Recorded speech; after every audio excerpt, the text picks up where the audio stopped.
And welcome to another edition of the Pittsburgh Sporting News videocast. I'm Michael Waterloo, and I'm joined by first timer here on the podcast, Mr. Andrew Barlow, as he is one of our writers. He covers the Pittsburgh Steelers for us, Pittsburgh Pirates if we ever need a recap put up, Penn State, kind of just whatever we need. Andrew, how are we doing today? Doing all right. Doing all right, all right. I'm glad you were able to make an appearance today. It looks like it just might be a two-man show unless Matt Shetler is able to wake up and come on here and join us. So we know how I those 3-day weekends are. A 4-day weekend for some folks. I know with Labor Day coming up, a lot of folks had Friday off too. Not me, but Yeah, very true. I get to have a 2-day work week next week, so I'm very, very excited about that. enjoy Uh, that. yeah, yeah. So let's get things kicked off. We're going to start with our player of the week, and we're going to go with running back James Conner from the Pittsburgh Panthers. Panthers just dominated Delaware as many thought they would, but in Pitt Panther history, they kind of struggle with those cupcake teams. Not this time. 62-0 Pitt Panthers won. We're going to get in that game a little bit later. Morris hoping Matt Shetler could be on here as he was there covering the game for Pittsburgh Sporting News. But James Conner, 153 yards on the ground, 4 first-half touchdowns, and if they let him touch the ball even more, he would have got even more. So congratulations, James Conner, our player of the week as the Panthers start 1-0. So let's just get right into it here, Andrew. We're going to go with some Pittsburgh Pirates talk. That resilient bunch that seems to just never go away. I believe it was our Travis Berardi, who covers the Pirates for PSN, said that 12 days ago they were 7 games out, and here we are again. They're 2 games away from the Milwaukee Brewers. It seems like nobody in that division wants to win. But, I mean, the Cardinals just got Yadier Molina back, so that's going to be a huge boost for them. It's going to take a little bit for everything to get okay. But, Cardinals are still my favorite to win that, and I still have the Brewers over the Pirates. But how impressed have you been with the Pirates' play and that never-say-die attitude and foul play they just show all the time? I mean, it's kind of been a roller coaster ride this year. They haven't had too many big highs, too many bad lows, other than that 7-game stretch recently. But they just kind of stick with it. They've gotten through all these injuries. Um, you know, Certainly have survived some slumps from some major players like Pedro Alvarez, certainly. So I mean, lately, you've gotten into this stretch of schedule with a lot of division opponents, and they're rising to the challenge right now. So that's great to see. They're winning series, have a chance to sweep today. So that's really good to see. This is crunch time, and they're right in it. So And I was exciting. surprised. I was surprised by their success this week because on paper and mathematically, they had the toughest matchups out of any team this week as far as the opposing pitchers go, with the numbers against the hitters, everything like that. So, I thought this was a huge test for them. And I always have to laugh because one of my biggest enjoyments I get is going on Twitter when the Pirates play, just because I like seeing the reactions when they win. I love seeing the meltdowns when they lose. And a week and a half ago, I wish I would have favored all the tweets I saw that, well, Pirates season's done. At least I don't have to worry about it now. I won't have to deal with emotional roller coaster anymore. People from everywhere are putting this, and I'm like, oh, here we go again because the Pirates are finally hitting a losing streak. It's meltdown city, typical knee-jerk reactions. It's something you expect, but it's always kind of funny to me. But the Pirates have done it somehow, and one of the ways they have done that is Josh Harrison. And Andrew, you know how I'm very vocal about Josh Harrison. Everybody knows that's how all year I've been like, okay, he's gonna fall down. And if Matt was on here too, he's the same way as me. Him and I shoot text messages back and forth saying, how is he still doing this? How is he doing this?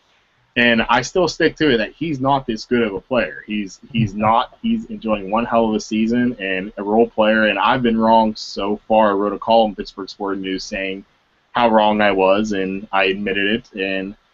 But I honestly feel that without Josh Harrison, they would not be in the position they are this year, and they wouldn't be. They wouldn't enjoy the success, like you said. It's been a roller coaster season because they haven't had a long winning streak, a long losing streak, and without Josh Harrison, I don't think they'd have that. That being said, Andrew, has Josh Harrison done enough for you to warrant consideration for team MVP, and would you take it a step further and say maybe he should be in the discussion for league MVP? As crazy as that sounds on the surface. I mean, I think first you have to take into consideration expectations, and certainly nobody expected this of Josh Harrison. So the fact that he's gotten the opportunity finally after being, a super utility bench player who might have played once a week, in past years when he was on the team, he's taken the opportunity and he's run with it. He's played pretty solid defense. Sometimes flashy defense makes you appear as a better defender than you actually are, but he's making the impact defensively. He's been a great leadoff hitter. He's there, contending for the batting title for the National League right now. So, McCutchen has certainly had a great season. Maybe not, 100% healthy. That's probably hurt him a little bit. But I think in terms of team MVP, sure. Without Harrison, as you said, they're not in the same position as they are. They wouldn't have been able to squeak by without having a regular third baseman every day. They wouldn't have been able to get by with having some of the outfielders who have been injured throughout the year. Marte missed some time. It took until June to get Polanco up, so Harrison was playing in right field a lot until Polanco's call up. So, whatever they've asked of him, he's stepped in, he's done it. In terms of National League MVP, there's so much competition. You've got Kershaw, Wainwright, Buster Posey for the Giants right now is playing so well, and they're staying in the race because of him. He was 5 for 5 yesterday. But Harrison at least deserves to be in the discussion. I don't see him winning the National League MVP, especially with 22, on his own team, also competing for that award. They kind of might cancel each other out this year, but yeah, Harrison deserves a ton of credit. You cross your fingers and hope that he can, keep up some level of positive production this year and in future years, and be an everyday player and a positive one for us. But it's certainly the story of the year, in my opinion, when it comes to the Pirates. The guy's been incredible. Definitely the story of the year. I was going to mention that. I can't think of one that would be or was better. The only one I could think of possibly is I know that Jeff Francoeur was toying with the idea of pitching down the minor leagues, and if the Padres called him up and he became like a 13-game winner, that'd be the only story that'd be better than Josh Harrison, who's playing the way he has. Without a doubt, if they gave an award away for Story of the Year, Josh Harrison would run away with that for sure. I think he deserves team MVP consideration. My only fear is if he did that, that kind of takes away from the amazing June that Andrew McCutchen had, because people just forget how hot he was, and he's the reason the Pirates were there in June. I mean, I know Josh Harrison still played well then, but in Josh Harrison's dreams, he couldn't do what McCutchen did during that time. And that's not taking anything away from J-Hay. That's almost any player in the league couldn't do what McCutchen did during that over that stretch of time. And I'm kind of with you. He deserves a consideration for team MVP. If I had to vote, I don't know if I'd give it to him. To me, it's between Russell Martin, Andrew McCutchen, and Josh Harrison, and I would be perfectly okay if any of the three won it. I'd actually lean a little bit toward McCutchen, then Martin, then J-Hay, just because of what Martin means to the pitching staff. I mean, if I had a team MVP, I'd give it to Ray Searage personally, but I know he's not eligible for it because, once again, the reclamation projects of Vance Worley and Edison Volquez just look amazing. And that has to make you wonder if the Pirates will have another Comeback Player of the Year award winner, as Frankie Liriano won it for the second time in his career last year. I was also very vocal saying that he was going to struggle this year, and for the most part he has. He's shown flashes after the All-Star break. But Edison Volquez, Andrew, has just been unreal, amazing. Do you think he's kind of the front runner for that award there? Certainly, team-wise, yeah, and he probably deserves some consideration for the National League too. This is the guy that has just walked everybody the last several seasons. It's kind of derailed his career as a Red and as a Padre, and you got to hand it to him. And I'm glad you mentioned Searage because it's not a fluke anymore. This guy takes these, as you said, these reclamation projects. He takes these guys who are just struggling and who have like maybe one more chance, and Huntington gives them that chance. and Hurdle sticks with them, and they're all this whole management crew. They're all buying in and reaping the benefits of these players stepping in and turning things around with their backs against the wall, and that's fun to watch. They're easy to root for, and it's certainly contributing greatly to the success of this team. And the players buy into it too. That's the thing. Like they don't just say, "Oh no," they give full credit to Ray Searage. When I covered the team, I did a little article talking about how it seemed like every new guy that got in there to who was just, let's see if we can turn his career around in the bullpen became the setup guy. Subsequently became the closer. You had the job that Evan Meek did, the job that Joe Hanrahan did, the job that Jason Gurley did, and then Mark Melancon. I talked to Melancon and Meek and Gurley a little bit about it, and they all said, Ray Searage just knows what he's doing. He saw something from us and nobody else could see, and he's just like, okay, this is how you fix it. This is what you do. So they give all the credit to Ray Searage too. I really wish he was eligible for some type of award because he's one hell of a coach and arguably the best pitching coach in all of baseball. I know in Pittsburgh you want to think that, but off the top of my head, I can't think of one I'd rather have over him. Dave Duncan back in the day would be a good one. But and also, another thing with the Pirates today is the non-waiver trade deadline. I know there's some rumors going around. Adam Dunn looks like he's heading to the Oakland A's. They continue to make their postseason push. Are there any names out there that you can think off the top of your head? And I know I'm just coming with you with all this because, as I said, we didn't really talk what we're going to talk about on the show. We're just going to kind of go with the flow here. Are there any names out there that you've heard rumored, not exactly to the Pirates, but that could be moved that you'd be interested to see in a Pittsburgh uniform? Well, with the deadline being today, I mean, there's going to be, just like the July 31st non-waiver deadline, there's there's so many rumors. The other day, a couple days ago, I heard that Justin Morneau might go to Milwaukee, and I thought, oh, that's all that Milwaukee needs is another bat. But that didn't happen. Colorado pulled him back. They couldn't work out a trade with the Rockies, so that was a good save for us. But in terms of names for the Pirates, Marlon Byrd is one of those names. He's been thrown around. He hit another home run for the Phillies last night. I don't know that they're gonna go get him again. He was obviously great for us down the stretch last year. Back on July 31st, we had Marte, McCutchen, and Polanco, and there was no room for a Marlon Byrd to come over. Polanco struggled. He's back in AAA. Travis Snyder's come down off the cloud. He was on there for a while, so maybe they look at him. I don't know that making the outfield even more crowded, especially with Lambeau here now, and the way he's producing, I don't see the Pirates going for Marlon Byrd. Another name that I've been thinking of all along is Padres reliever Joaquin Benoit. He's been their closer since they sent Houston Street over to the Angels. He would be a great addition to our bullpen. It would relieve Watson a little bit of all the pressure that he's been on in the late innings. We'll see. I mean, there's certainly no absolute necessity to go out and get somebody, but Huntington has surprised us before, and he might pull one or two out today. We'll see. I was on the I've been on the Joaquin Benoit bandwagon all along. My only concern is last week they shut him down with shoulder stiffness. It was hurting him a little bit, and as of yesterday they said they're going to shut him down again. So I don't know what that means about the potential trade. I'd still be on board given the price and just hoping for it. But I wouldn't try to overpay for guys who's paying attention to Padres this season, then, right? What was that? It shows how much attention that I'm paying to the Padres at this point. It literally happened. It happened late last night whenever they said it. Yeah. While you were probably in bed, and it was like 7:00 p.m. for me. But Okay. so yeah, it happened late that they mentioned it again because he was a guy that I was still looking at as well.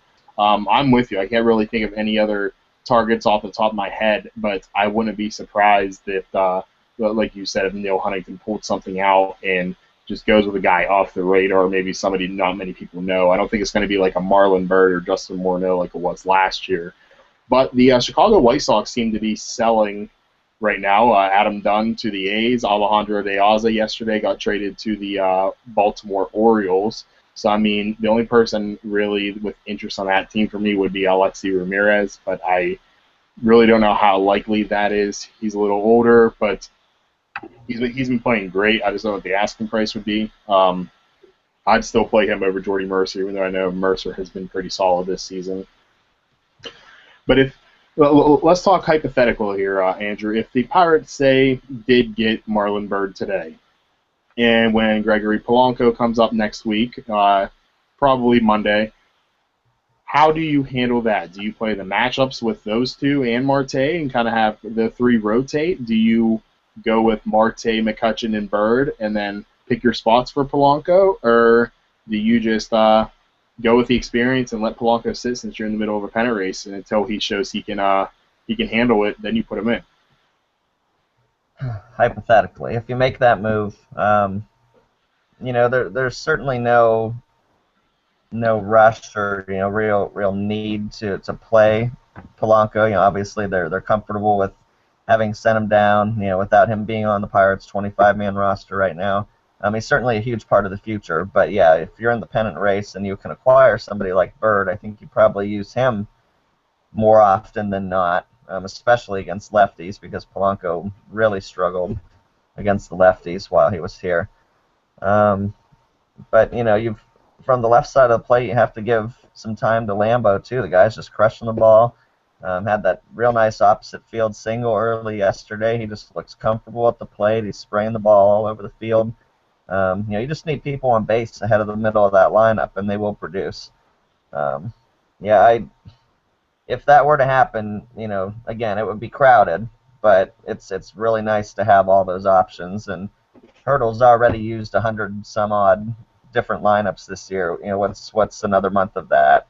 It's working. They're 7 games over. Keep doing it, until the wheels fall off.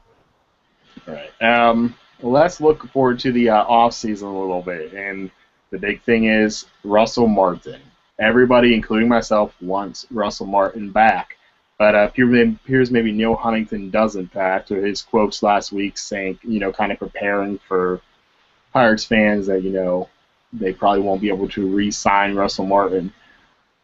Well, look, we all know how the Pirates are. A small market team. They can't afford to spend a lot of money, even though people want them to go out and sign every stud free agent each year. But is Russell Martin the one guy that you would bust open the books for, no matter how much it costs to retain him? Or do you still have to be kind of responsible with that money, think it can help you different positions, and go with a Tony Sanchez / whoever else combo? You hit the nail right on the head. The Pirates never do the big spending that everybody wants or expects them to do for whatever reason. They've built the foundation that they've talked about building over Huntington's tenure. So why not spend a little bit now and keep a piece like that instead of letting him walk away? You let him leave, and I see a team like the Chicago Cubs or somebody throwing a ton of money at him. The Cubs have all these young prospects coming up. Not really a great catcher situation there. Wellington Castillo has been So, you let him walk, and he could land in our division and hurt us for the next few years. I think whatever he costs at this point, they've sold out that place all summer. There's no excuses anymore not to spend a little bit of money, and he would be worth every penny defensively. He's thrown out base stealers left and right. Nailed Billy Hamilton yesterday. It's time. You've got to spend the money. I think failing to do so would really be a kick in the gut of this fan base. From all the things that I've seen and heard, the kind of ovations that he's getting every time he steps to the plate is similar to that of McCutchen and the other star players. Everybody is completely on board, respecting and understanding the power that Russell Martin brings to this organization. He's been better than Yadier Molina this year. And Molina, for as long as we can remember now, has been the heart and soul of that Cardinals organization that has done nothing but win. So we've got to keep the piece that we have now. The guy's resurrected his career in Pittsburgh after couple so-so years in LA and New York. He's really been great, and they have to keep him. Absolutely. That's the great thing that like when you do look back at it, he's had kind of an up and down career too because he was that stud coming up Hmm. in Los Angeles, and all of a sudden, it kind of reminds me of another Dodgers catcher before, Paul Lo Duca. He was just a stud early on in his career, and next thing you know, he just kind of fell off the map. You never heard from like Paul Lo Duca made some trips to Washington and a couple other teams, but his career was never the same. Russell Martin went to New York, and he still put up decent power numbers because of the field, but it just seemed like his defense was off. It just seemed like he wasn't the same player anymore. And when the Pirates caught him, like, all right, here's a guy who hit 18 homers. He's obviously going to hit half of those, which he has over his 2 years here. But I was like, the average is going to be bad. The defense isn't great, and I was dead wrong on that. And I really hope the Pirates are able to just bust open the books and say, okay, whatever it takes, we're going to get him, because you have to think he's going to get somewhere. And I haven't done the math or anything. This is just top of my head. So people, if you want to crush me, go ahead. But 3 year, 40 million, 3 year, 45 million, something like that. I would think somewhere around that. He's going to be paid less than Posey and Molina, obviously, but because he is a little bit older. But 3 year, 45 million, I think that's give or take 5 million what Russell Martin's going to be asking for in the offseason. So the Pirates can afford that. Yes, they can. Can it take away from other positions? Sure, it can, but that's when Huntington has to, keep on getting those guys like the Volquezes and the Worleys and the Lirianos of the past, and still take chances on the guys like Ike Davis, bring them in, see what they can do. Because if you don't have Russell Martin next year, as much as I love Tony Sanchez as a person, I think he's a great guy. However, you do not let him starting behind home plate next year, because that's going to be one of the biggest drop-offs that you'll see across the league from year to year. And like you said, a team like the Cubs could go out there and get him, because they have the Javier Baez, the Chris Bryant, the Arismendi Alcantara, the Jorge Solars out there, and all they're really missing is just that catcher, because their outfield sets, their infield sets, they have some good young pitchers in Tayoshi Wada. Jake Arrieta is looking like a stud this year, so yeah, I could see the Cubs making a good run at him. Like you said, it could really hurt them for about 3 years down the road, which would hurt. So, look, If there was a clear answer down on the farm, and I like Tony Sanchez too, but his defense, maybe a little bit of the inconsistent hitting, it's been concerning. So, he's either going to have to really earn his way up, or he's just going to have to sit and wait, or maybe end up being moved somewhere else. It's hard to say, but Reese McGuire is too far down the line, and when you look at that free agent market for catcher next year, there's not going to be a whole lot, as far as I know, past Russell Martin. So, yeah, I think the guy wants to be here. This is certainly the making of a winning organization over the next few years. The future should be bright. When he looks at it that way, he should have a chance to win if he stays here. So let's hope he does. Let's hope that they're willing to give him the deal, that they realize the urgency behind this. Huntington can say whatever he wants now, but I think he's got to be thinking in the back of his mind, we got to keep this guy. yeah, I completely agree, Andrew. Well put. Let's switch gears a little bit over here to college football. And as of right now, my sources tell me at the end of the year that the Heisman vote is going to come down to Kenny Hill from Texas A&M, James Conner from Pitt, and Christian Hackenberg from Penn State, the way I've been seeing everything on Twitter. Both Hackenberg and Conner looked great yesterday for their respective programs. Hackenberg, of course, had a little bit more of a challenge against UCF than James Conner and Pitt did against Delaware. I was hoping Matt would come on the show because the Pitt game was not televised, so I was unable to watch it, just kind of following along from him on our site and on Twitter. Again, that's PittsburghSportingNews.com. Go on there, see all the latest stuff. Little plug there. But Pitt put up 62 points, and I believe I read those are the most points they've ever scored in Heinz Field in a home win ever. So how impressed should you be with the Pitt Panthers? They were, I think, one of two teams to shut out an opponent yesterday. So how impressed should you be, or should you feel like this is what they should have done against a team like Delaware? Well, Delaware is an FCS opponent, so regardless of their past success in that setting, in that FCS series, they still shouldn't have been taken too lightly. Pitt has sort of played down to teams like that before and has not opened seasons on a very high note in past years. So to come out and just completely wipe them off the map, to completely embarrass that program, that's you couldn't have asked for anything more. You said 62. I think the previous record was 55 against Gardner Webb a few years ago. Certainly another lesser opponent, but you know, Pitt has a lot to be excited about. Wojtek didn't have to throw a whole lot, but he was flawless yesterday. James Conner is a stud. He's from up my way, up in the Erie area, so I've kind of been following him all along. Excited to see him. It'll be interesting to see what he does defensively when he actually gets into the game on that side of the ball.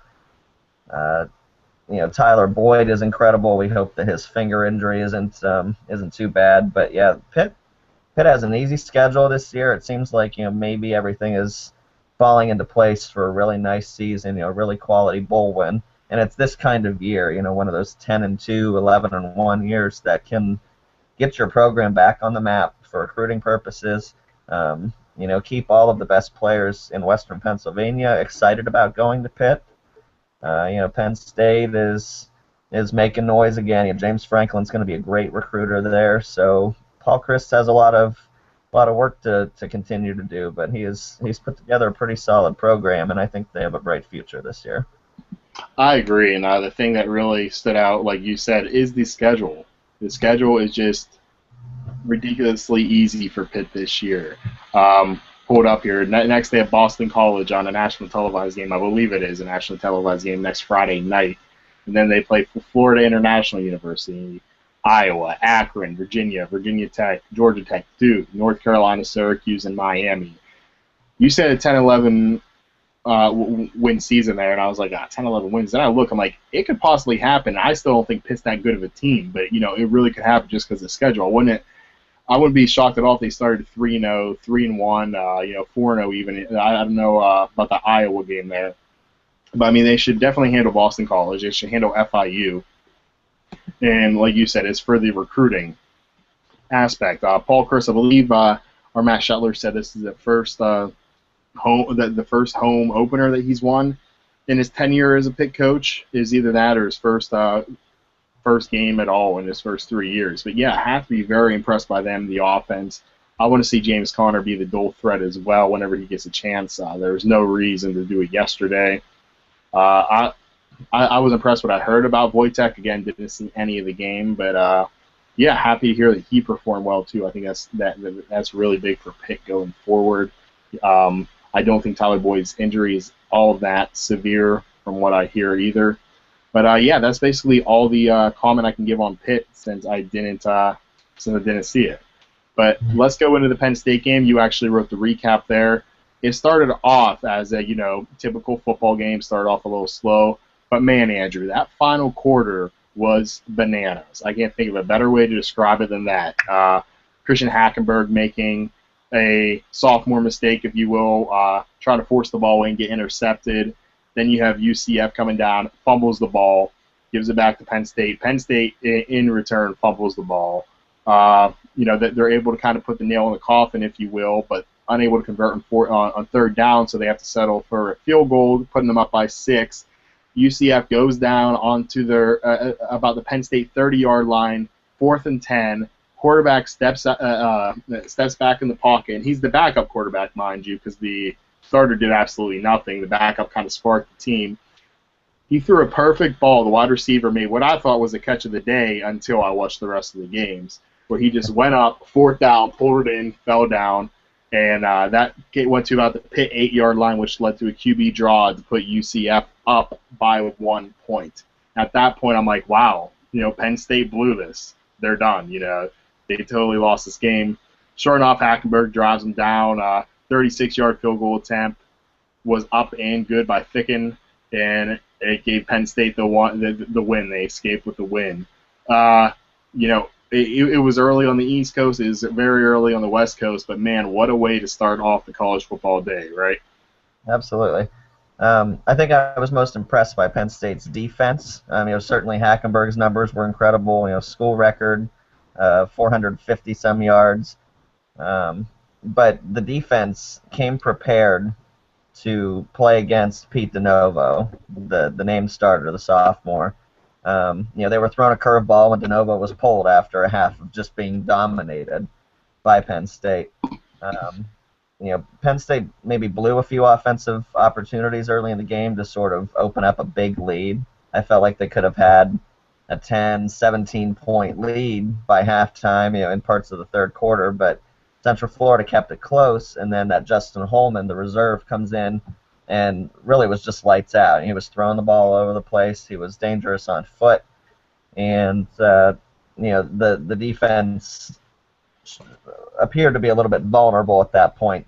Certainly unable to stop them with under a minute and a half left when the Golden Knights took the lead at that point. But this is where you have to credit Hackenberg. He looked calm and collected, knew that he had about a minute and 15 seconds, 3 timeouts to work with. I didn't love the clock management, and I think that's a new coaching staff and still a young quarterback, sort of working out the kinks early in the season. But his effort down the stretch there was just he had blood, or he had ice in his veins. The running game was almost non-existent for Penn State yesterday, so they had to do everything through the air, and without Allen Robinson. So it was a big challenge. Central Florida is still a really good program, very well coached. You go on the road overseas in sort of a bowl game atmosphere, and it was just a huge win for the program, and I hope that for you Penn State supporters out there that this game sort of sparks a quality season, and it's just like we were saying about Pitt a moment ago. Wins like that help recruiting, and Penn State certainly needs help recruiting, as the issues of years past are still sort of fresh in everyone's memory. Yeah, I agree. Like you said, no Allen Robinson, but they did have Mr. Geno Lewis, 8 catches, 173, and a touchdown, including that acrobatic catch. I don't know if you would call it acrobatic, but he stayed with it. Great concentration, hit off the opponent's helmet up in the air as he's falling down, pulls it in. So that was an excellent catch by him. Hackenberg threw for over 450 yards. I also think I saw on Twitter he's the first Penn State quarterback to ever throw for over 400 yards. Is that correct? That is, I kind of found that hard to believe, but then again, Penn State has been linebacker U and tight ends and running backs, so they seem to have this deep passing threat now. Every time that he steps back and just launches one, you kind of hold your breath. And on that play where it was tipped up, that was a great catch. Just pure concentration on that play, and they're going to be doing that all year. They're going to be very dangerous through the air, and it might make him a Heisman candidate down the stretch if he can avoid the 2 mistakes that he made. He really only made 2 mistakes yesterday, and they were on shorter, sort of bullet passes where he threw it behind the intended receiver and got picked. And those mistakes kind of cost Penn State, both resulting in turnovers. He can hope to be a Heisman candidate all he wants, but there's a guy out in Oregon named Mr. Marcus Mariota that will not let that happen. So go Ducks again, defeating South Dakota. They're on game day next week as they take on Michigan State, number 3 Oregon, number 8 Michigan State. So I have to get a little plug in there for my Oregon Ducks. But yeah, it was a great day of college football yesterday. The Wisconsin ended up blowing the lead against LSU. LSU came back. Georgia looked pretty dominant in their win against Clemson. Florida State barely got by Oklahoma State. I was kind of hoping Oklahoma State would upset them. I'm not the biggest Jameis Winston fan in the world, but he had that amazing acrobatic run for a scoring touchdown. So he is fun to watch, even though I'm not a fan. But Andrew, college football is all well, oh, great. But people here in Pittsburgh, let's be honest, they care about them Steelers. And they kick off their season a week from today as they play the Cleveland Browns. The NFL season kicks off on Thursday as the Green Bay Packers travel up to Seattle to play the reigning Super Bowl champion Seattle Seahawks. So let's talk about the AFC North a little bit. 4 weeks ago, right when the preseason started, myself, John Penline, and Alex Kozora, I believe I had that lineup correct. We went around and said who we thought was going to win each division a little bit. Well, before we get into this, remember, tomorrow, check out the site. I'll have my official NFL preview up. It's the third annual one for me, and I usually get them all wrong, and I just kind of make fun of myself because I know I'm going to get them wrong, so feel free to go ahead and rip on me as well, even though it's going to happen regardless. So let's look at the AFC North a little bit. You have the Baltimore Ravens, the Bengals, the Browns, and the Steelers, for any of those not knowing what the division is, even though everybody around here should. I guess we'll go ahead and start with the Pittsburgh Steelers. And 8-8 the past 2 years. People not sure, what to expect this year. And I expect them to be a little bit better in similar fashion to the Pitt Panthers because of an easy schedule that they have. I'm going to go down the schedule, and, I know football is a team game. It takes 11 guys each side of the ball. But let's be honest, if you're facing a tough quarterback, that makes that even harder for you. Let's go through the schedule and the quarterbacks are going to face. The Browns, Hoyer or Manziel. The Ravens and Flacco. The Panthers and a banged-up, broken-rib Cam Newton with an offensive line that's made up of players with the talent of you and I, Andrew. Tampa Bay Buccaneers have Josh McCown and Mike Glennon, who I'm a big fan of Mike Glennon. The Jaguars, Chad Henne or rookie Blake Bortles. The Browns again. Texans with Ryan Fitzpatrick or Pitt grad Tom Savage. The Colts and Andrew Luck. To me, that's the first actual fear that I have for the Steelers is facing a guy like Andrew Luck. Even though it's going to be outdoors where Luck struggles a little bit, so that's still in the Steelers' favor. The Ravens again, the Jets and either Geno Smith or Michael Vick to see whoever's healthy and not throwing interceptions at the time. The Titans and Jake Locker. The Saints and Drew Brees, obviously. There's Drew Brees. But again, they host them in Pittsburgh where the Saints are notoriously worse outdoors than they are indoors, and they have 11 indoor games this year. The Bengals and Andy Dalton. The Falcons and Matt Ryan. They're going to be playing indoors for Matt Ryan. He's another kind of Drew Brees type quarterback who plays better indoors. The Chiefs and Alex Smith, and then the Bengals once again. There really aren't too many names on that list, Andrew, that scare me, aside from the Brees, Ryan, Luck, and possibly Cam Newton, depending on his health. But again, in two of those games, you put an indoor track team, basically, and you put them on outdoor grass. So, I'm thinking the Steelers could finish the season around 9-7. I still don't think they're all that talented and all that good of a team, but just based on the competition they're going to face, and this is just on paper beginning of the year because anything can change in the NFL. There's no league that has more parity, more turnover in the standings than the NFL does, but I'm thinking a 9-7 finish for the Steelers. How about you? That's actually exactly what I predicted. If they can't get off to a 3-1, maybe even I don't think it's too much of a stretch to predict a 4-0 start. Going into Baltimore is always tough, but the Ravens don't quite strike the same fear in anybody's hearts that they did even just a couple of years ago. So if they can't get off to a hot start, then absolutely this season will be troublesome. They could be 8-8 or worse, but that schedule, other than the Colts and the Saints, there's not really anybody who I would predict to beat the Steelers by more than a touchdown. And as we all know, any game that you can keep close, you can win. With one turnover or one special teams return or something. I like the intangibles of the Steelers team a little bit better. I think there's probably going to be a better attitude coming into the season. The issue with Bell and Blunt certainly did not do anything to help, but I think that'll be in the past quick. I think that they can be successful in the running game, sort of like a thunder and lightning type of running attack. Antonio Brown's going to be fantastic again this year. I think the offensive line is looking healthy, and that certainly is the foundation of any offense. I love the young defense and sort of the mix of youth and experience there. Palomalu certainly looked fiery in preseason. Obviously frustrated with their struggles in that third game versus the Eagles, but I think they're going to be able to work all that out. They're going to be able to get to that group of quarterbacks that you just mentioned. A lot of those guys are inexperienced or lesser talented guys that we have to go against with the schedule that we were given.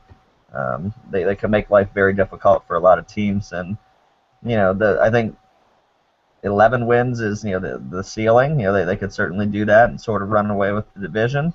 There's also the potential to crash and burn a little bit and have only 6 or 7 wins. So that's what makes it exciting. It's what makes this time of year great for debate, and everybody's picking their fantasy football teams and making their predictions, and we'll see where we go. They have one thing to focus on right now, and that's beating Cleveland in Pittsburgh, and that has not been a hard thing to do for basically the entire life of that franchise since they left for Baltimore and reemerged. So I'm ready. Let's go. I know we have our official Steelers season preview coming up too, with you and Gar Mercury collaborating on it.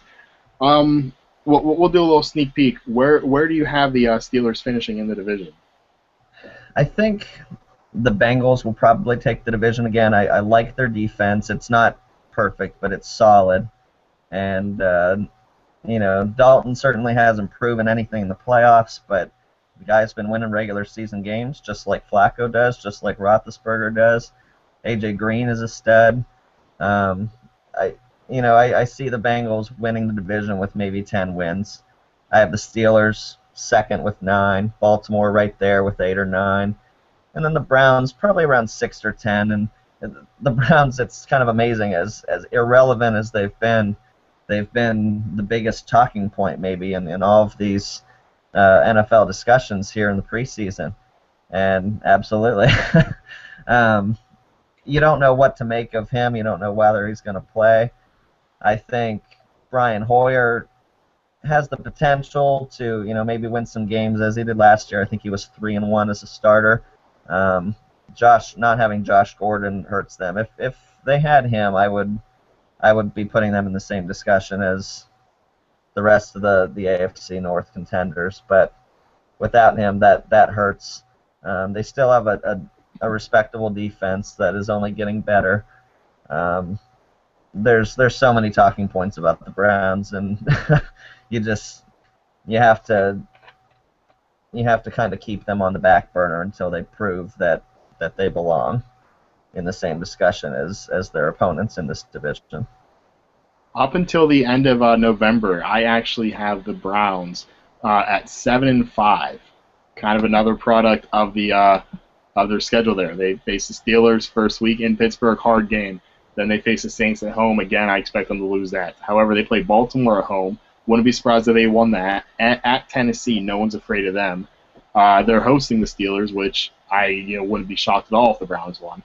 Then they have a 3-game stretch against the Jaguars, the Raiders, and the Buccaneers. No one in the world would be shocked if the Browns won that. And if they do that, they could be in line just to start Brian Hoyer and keep him going, because I really do feel deep down they want Brian Hoyer to start this whole year. They want to give Manziel a year just to watch, learn, not throw him into action, and if they're being competitive, they're going to let Hoyer go. And then they also face either Texans and Bills 2 of the next 4 weeks, with the Bengals and Falcons sprinkled in. But then the last 4 games of the year, Colts, Bengals, Panthers, Ravens, so it gets a little tough once again because that's at Baltimore, at Carolina. So, you might see Money Manziel play the last couple games of the year. But, everybody's looking at that Week 5 point for him. I just don't know. I'm just not sure if I'm ready to go there yet and say, okay, after the Week 4 bye, or after the Week 5 bye, or no, it is a Week 4 bye. I'm sorry. You can put him in there against Tennessee and then throw him in against Pittsburgh again. I just don't know if the Browns are going to do that. It just depends on how he looks, and with those wide receivers he has to work with, who are highlighted by Miles Austin, Andrew Hawkins. They just cut Nate Burleson, Jordan Cameron, obviously the very talented tight end, former basketball player at Cal, and Travis Benjamin. Those are the wide receivers that he has to work with, and Mr. Injury-prone Ben Tate and Terrence West, who has not looked good at all behind him in the backfield. If you're a fantasy guy, keep an eye out for Isaiah Crowell from the Browns. I think he's going to be the starter by the end of the season. Deepest of leagues, of course. But yeah, the Browns I think will be respectable until the end of the year. 7-9. I actually have the Steelers in third place, which I mean I'm okay with having them anywhere from first to fourth. I would listen to any argument from anybody about it, and I'd be like, yeah, I can definitely see it. That's just how this division's shaping up. Because, I mean, the Bengals have new offensive coordinator in Hugh Jackson, loves to run the ball, has Gio Bernard and Jeremy Hill there, who looked great in their last preseason game. Of course, A.J. Green and Andy Dalton, who I like as a quarterback, think he's a better quarterback people give him credit for. Like the defense with a healthy Geno Atkins. Marvin Jones out for about 6 weeks, but you have Mohamed Sanu there to take some of the workload away, as well as Tyler Eifert and Jermaine Gresham. Like their offense a lot. Still a big fan of their defense. And then, in Baltimore, of course, you have the $200 million man, Joe Flacco. You have Steve Smith, throw him to the mix with Dennis Pitta. And Torrey Smith is some passing options there to go with Marlon Brown in the slot. Ray Rice, everybody knows what's going on with Ray Rice there, 2-game suspension. And then Bernard Pierce, too. So, and, the defense isn't what it once was, but they do still have Terrell Suggs leading the way there. So, I could listen to an argument for any team except probably the Browns to win the division, and I could listen to an argument for any of the teams at all to finish in the last place. I wouldn't be surprised, but I'm with you, Andrew. I do think this is the Bengals' division to take. I just don't really expect any of the teams to represent the AFC in the Super Bowl. Do you? I know I was kind of putting you in the spot, like who's your Super Bowl rep there, but it doesn't matter if you want to pick the Patriots, if you want to pick the Colts, if you want to pick the Broncos, Chargers, Chiefs, whoever. I just don't think it's going to be the Bengals, Browns, Steelers, or Ravens. We saw, unfortunately, last year how much that there was between Pittsburgh and New England, for example, 55-31 or something like that. The Patriots will run away with the East again. The Colts should run away with the South. I mean, Jacksonville and Tennessee are nowhere close, and I think Houston will improve, but not nearly enough to win that division.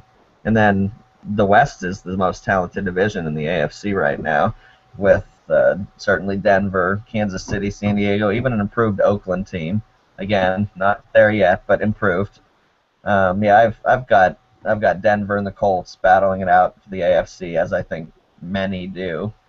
So I mean, nobody in the North is really Super Bowl material this year unless everything clicks into place for any of Baltimore, Pittsburgh, or Cleveland. Or I'm sorry, Cincinnati, not Cleveland. Now, there's always a team that in the NFL that comes out of nowhere. Last year it was the Kansas City Chiefs, who had the worst record in the NFL and went on to make the playoffs because they did have a stretch where they faced it was either 6 or 7 consecutive backup quarterbacks in their games. And they did have just a vicious defense and took advantage of that very weak schedule that they had.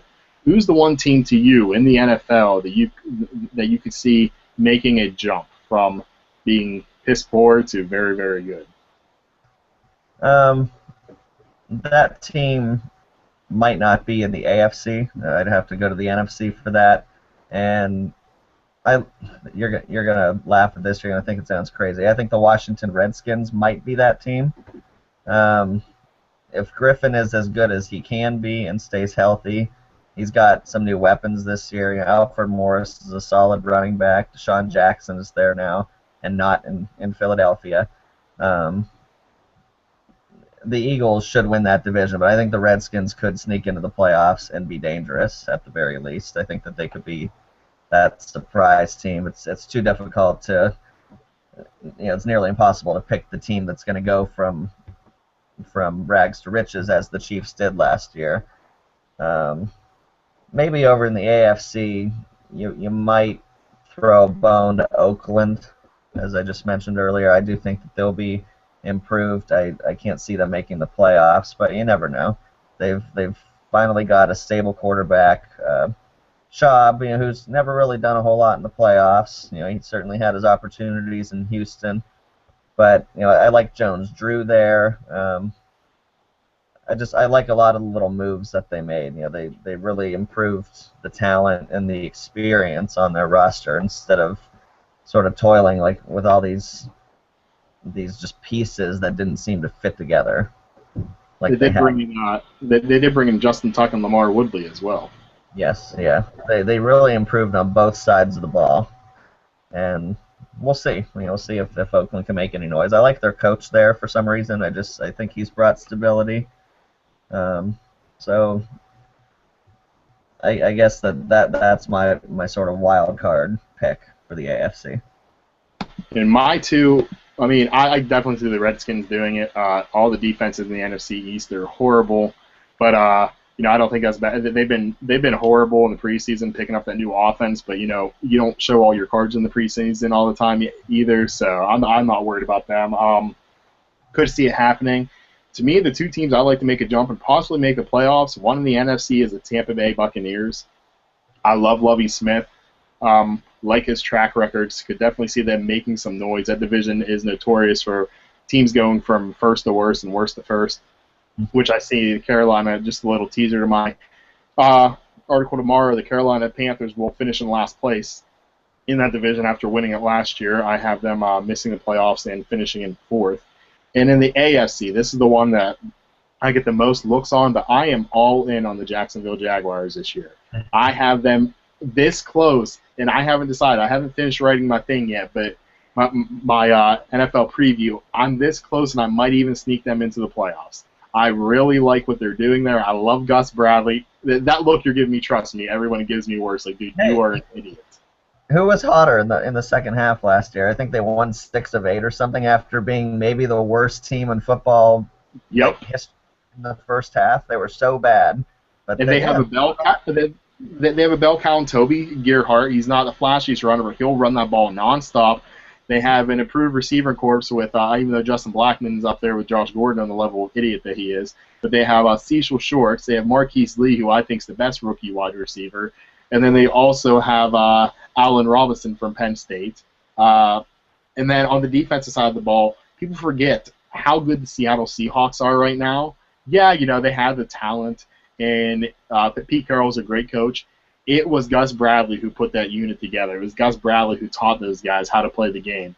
Great defensive coach. He was there before he went down to Jacksonville, as defensive coordinator of Seattle when they had their big breakout year, went down to Jacksonville. And he is slowly building that defense to look very, very similar to the one in Seattle, getting those bigger cornerbacks. So, yeah, it's a copycat league, but people are copying Gus Bradley to begin with. So he's the person that, I can definitely see him turning the Jaguars around, and that is my bold pick for a team that might make the playoffs. I mean, I think they at least finish in second in that division above Houston and Tennessee because it's a very, very poor division. But, yeah, that's my very wild pick there. Andrew, we have about 8 minutes left. Just to get your mind going a little bit, and we have about 7 minutes now. In 4 minutes, I'll ask you for your final word, similar to pardon the interruption or anything like that, around the horn. We'll each just take, a minute, 30 seconds, and just say whatever's on our mind. It can be sports, it can be society, it can be whatever we want, and that's kind of how we end the show. So I'll let you think about that a little bit while I put you on the spot for a couple more here. NFL MVP, Andrew. Who do you have winning that? Well, I've got Denver going to the Super Bowl. If it can't be the Steelers, I would like it to be Peyton Manning just one more time. He's a guy that has obviously done just about everything except win it big, obviously more than once. I'd like to see him win a second title. Maybe sort of go out on top. I can see him winning and maybe retiring. I think last year was sort of a fluke. Seattle was obviously better. Seattle deserved to win the Super Bowl, but it wasn't as bad as the scoreboard showed throughout that game. So Peyton's my NFL MVP. I want him to go to the Super Bowl. I want him to win it. I want everything to fall into place for number 18. I like that call. I think a lot of people would agree with it there. I think Peyton Manning will win it. I'd love to see Matt Ryan win it, though. I love Matt Ryan, love Julio Jones, Roddy White, that whole offense down there. Like to see him kind of silence the critics and everything, saying, "Oh, Matt Ryan, he's not Matty Ice, he's Matty Ice cold because he can't get the job done or anything like that." So I'd like to see him do it. Of course, I'd love to see any Philadelphia Eagle win it. Shady McCoy or Nick Foles, even though I think Foles is going to regress quite a bit. So you said you have the Broncos in the Super Bowl. Who is your NFC representative? Over the NFC, I kind of want to like the Eagles. I like McCoy, but I've got the Packers. I've got Aaron Rodgers and the Packers. I love their offense. If they can have a good enough regular season and maybe have some home field advantage, it's so hard to go into Lambeau and take away a playoff game from Green Bay. So I've got Broncos and Packers, sort of a rematch of whatever year that was when I was just a young guy and back in the 90s. What was that, 97, 98, something like that? Yeah, 90. Well, let's see. They won back-to-back. So that was 1998. Well, yeah, the first one they won against the Patriots, 97. Then, yeah, they played the Packers, I'm pretty sure, 98. So. Yeah, I was 10, but I like that rematch. Okay.